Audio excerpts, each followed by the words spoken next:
China has rejected criticism of its internet censorship by US Secretary of State Hillary Clinton, saying that it's harmed relations. It comes as the row over Google's threat to leave the Chinese market has escalated. Clinton on Thursday called on China to conduct a thorough probe into cyber attacks on Google.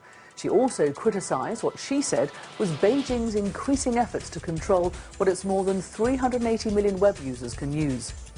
Foreign Ministry spokesman Ma Jiu said Clinton's comments were harmful to China-US relations. The two sides have become locked in a spiralling dispute over Chinese web controls, sparked by internet giant Google's announcement last week that it would no longer obey China's censorship rules and might pull out of the country. Google said the decision was made after it suffered cyber attacks that the company believes were aimed at cracking the email accounts of Chinese human rights activists. The United States has granted permission for Taiwan's leader Ma Ying-jeou to transit through US territory next week on his way to Central America, a move likely to irritate China. Ma will be greeted by representatives of the American Institute in Taiwan, the organization that carries out the unofficial relations with Taiwan. Ma will leave Taiwan on January the 25th for the inauguration of Honduran President-elect Porfirio Lobo Sosa 2 days later, stopping in San Francisco. China, which sees Taiwan as part of its territory, usually reacts with anger at official contacts between the island and any country, especially the United States. And staying with Taiwan, officials here say Beijing and Taipei will soon sit down for talks on the proposed Economic Cooperation Framework Agreement, or ECFA. Beijing has said that though an economic pact might have a negative effect on some industries on the mainland and in Taiwan, research by both sides showed the pact would benefit cross-strait trade and economic development in the long run. Beijing is looking to normalize mainland Taiwan economic ties and bring the economies of both sides closer. 5 miners have died after a coal mine flooded in the western Ningxia region Friday morning. The accident occurred at the Longneng Coal Mining Company when 13 miners were working underground. 5 managed to escape.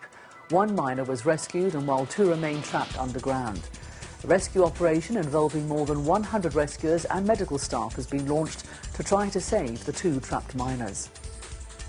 Only about a third of mainland migrant workers have signed contracts with their employers, 2 years after the introduction of a controversial labour contract law sought to make them compulsory. That's according to a survey by the Beijing Zhechong law firm. Researchers interviewed migrant workers from 15 provinces last year and found that just less than 35% had been offered contracts. Researchers said unscrupulous bosses from small and medium-sized enterprises had exploited loopholes in the law, which was designed to improve the rights of the country's workers. Just 12.5% of migrant workers interviewed said they had been offered contracts. That contrasts sharply with the recent government survey, which estimated that 93% of large companies had offered contracts to migrant workers.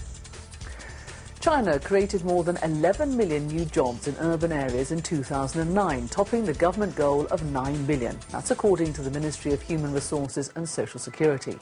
The figure was more than 20% higher than the government's annual target set in March last year. More than 5 million laid-off workers were re-employed last year. However, unemployment remains a serious concern for the authorities here. The unemployment rate now stands at 4.3%, with more than 9 million people registered as unemployed. A new chief has been appointed to the Chinese Football Association as the clampdown on gambling and match-fixing in the country's professional game continues. Wei Di, the former director of Chinese water sports, was unveiled as the new head on Friday. Nan Yong, the former head, and Yang Yemin, one of the vice presidents, were removed from their positions on the same day. The investigation is the most high-profile since a campaign began last August to eradicate gambling and match-fixing in the troubled sport. So far, more than 100 current and former players, coaches, referees, club officials and industry insiders have been questioned. Lawyers have said that if found guilty, the former CFA head could face the death penalty.